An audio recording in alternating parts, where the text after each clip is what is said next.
sorry? Are slaves allowed to bear arms?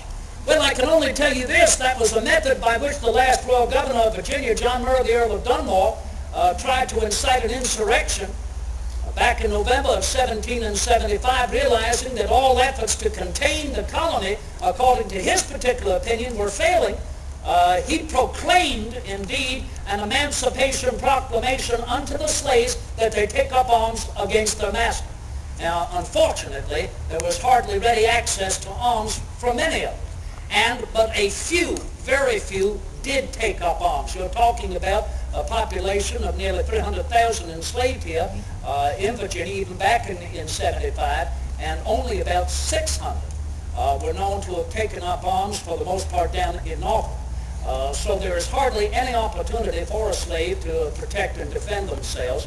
And indeed, I think they have a greater opportunity to seek an emancipation and abolition through a continued regard for voicing their opinion, a continued regard to try and abide by the law until the laws may be changed, but more importantly, in proffering their opinion to provoke others who have the entitlement to change the law to move forward in order to change that law. So I myself have introduced a particular bill to the New Virginia House of Delegates. It's entitled the Bill for the General Emancipation of Slaves in Virginia, that goes beyond the old colonial law. The old colonial law allowed the freeing of only 2 slaves per year in the entire colony. Those 2 slaves could not belong to the same master.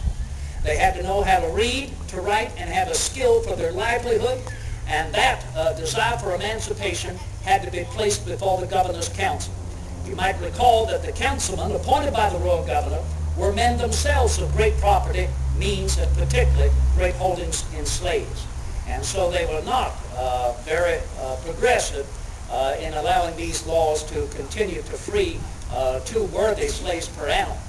They were the more regressive. My bill allows for a master to free all of his people, but he must provide a bond. That is, place monies there for the benefit of the slave. That might indeed be a beginning, an initiative for that slave to better their condition, and as well monies to be placed in the state coffers to provide a buffer for what could be a glut of many slaves in our workforce who have never been hired before. So you might understand, if this bill is resolved, and I am hopeful it will, that it will, of course, necessitate a scheme of emancipation to begin with those who can afford it. But so it should.